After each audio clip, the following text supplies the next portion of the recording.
Hey, good morning. Let's go over today's trade plan. So in the overnight session, we saw that responsive buyers were active at the 68 quarter to 70 quarter support. And at this point, the market is very balanced heading into the open, and the buyers can maintain control as long as ES is holding above initial support.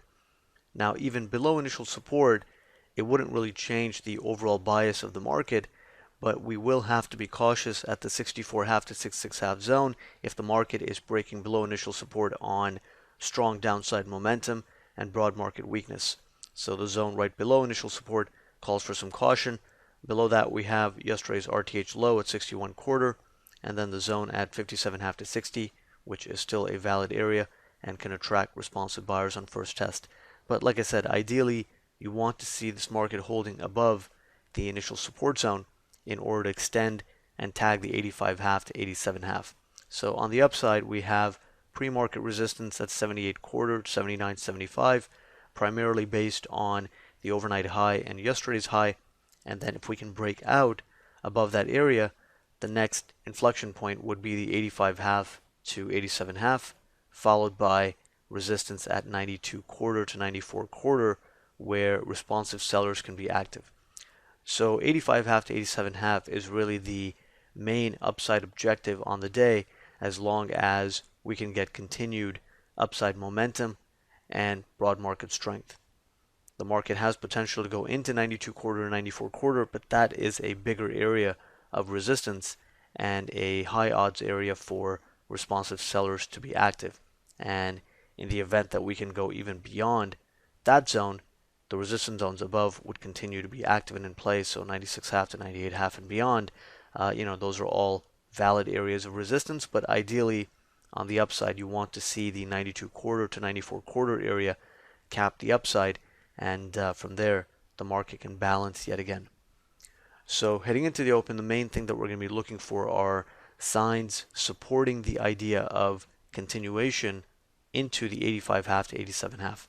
So as long as we aren't seeing outright weakness in the market, as long as AD line is trending higher, we're seeing the NYC tick hold above zero, we can actually tag 85.5 to 87.5. But keep in mind that we are going to have to see those things. We are going to have to see strength on the underlying internals, broad market participation, and upside momentum in order to get a sustained break above the 78 quarter to 79.75 area.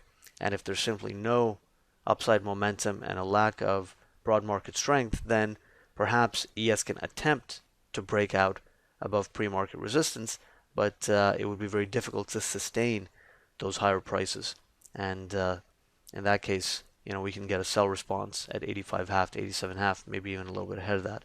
So heading into the open, a bullish bias as long as we are holding initial support. If we break initial support, the understanding that the larger time frame would still remain bullish, but short term we would have to be a little more careful and be more aware of trade location on the long side. 57.5 to 60 and 61 quarter can still be defended, and from there the market can balance yet again. The main economic catalyst is the EIA oil status number at 9:30 a.m. Central Time.